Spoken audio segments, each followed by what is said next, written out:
Bienvenue dans Cosmo Talks, je suis Petra. Dans cet épisode, nous explorons pourquoi le poids est régulé et non stocké et comment vous pouvez être un bon hôte pour vos micro-organismes. Car ensemble, vous formez un écosystème fascinant. Et quand l'interaction est juste, quand le crosstalk fonctionne de manière optimale, vous vous épanouissez. Nous pensons le poids corporel comme un compte en banque. Les calories entrent, les calories sortent, le solde détermine si vous devenez plus lourd ou plus léger. Mais si votre corps n'était pas du tout un compte en banque, s'il était un thermostat, un système qui défend activement un certain poids, quoi que vous tentiez, la théorie du point de consigne propose que votre corps défend une certaine fourchette de poids. Si vous descendez en dessous, la faim et des ajustements métaboliques se déclenchent pour vous y ramener. Si vous montez au-dessus, votre appétit s'atténue et votre dépense énergétique augmente. Cela explique pourquoi les régimes échouent si souvent.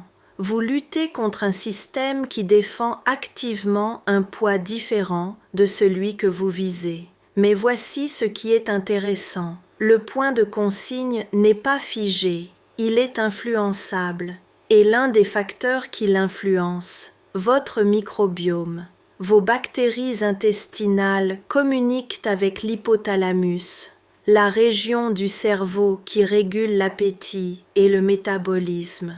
Elles produisent des substances qui influencent la leptine et la gréline, les hormones de la satiété et de la faim. Un microbiome perturbé peut mener à une résistance à la leptine. Votre cerveau ne répond plus correctement au signal de satiété. Vous ne vous sentez pas rassasié, même quand vous avez assez mangé. Le point de consigne se déplace vers le haut. Nous appelons cela l'axe intestin-cerveau-graisse. Intestin-cerveau et tissu adipeux en communication constante. Et la qualité de cette communication détermine en partie où se situe votre point de consigne. Chez Cosmo Group, nous avons constaté que les changements de poids qui duraient allaient souvent de pair avec un changement du microbiome.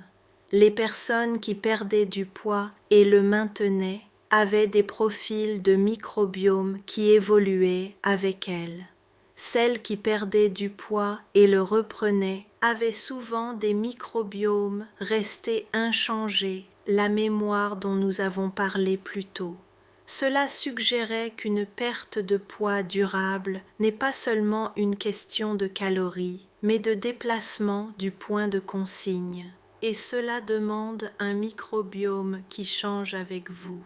Votre corps régule activement le poids. Ce n'est pas un système de stockage passif. Si vous luttez contre cette régulation par la seule volonté, vous finissez par perdre. Le système est plus fort que votre intention consciente, mais vous pouvez influencer le système. En changeant votre microbiome, vous pouvez changer les signaux. En changeant les signaux, vous pouvez déplacer le point de consigne, non pas en combattant, mais en modulant. Le biohack, mangez pour vous sentir satisfait, pas pour vous sentir plein. Choisissez des aliments qui activent les hormones de satiété, protéines, fibres, bonne graisse. Évitez les aliments ultra transformés qui court-circuitent ces signaux. Si votre système de satiété fonctionne bien, vous n'avez pas besoin de compter les calories. Votre corps vous dit quand c'est assez. C'était Cosmo Talks. Souvenez-vous, vous n'êtes pas une machine qui peut tomber en panne. Vous êtes un écosystème qui réagit et c'est une bonne nouvelle. Vous n'êtes pas seul dans cette aventure. Votre corps travaille toujours avec vous. Visitez cosmogroup.eu. À la prochaine fois.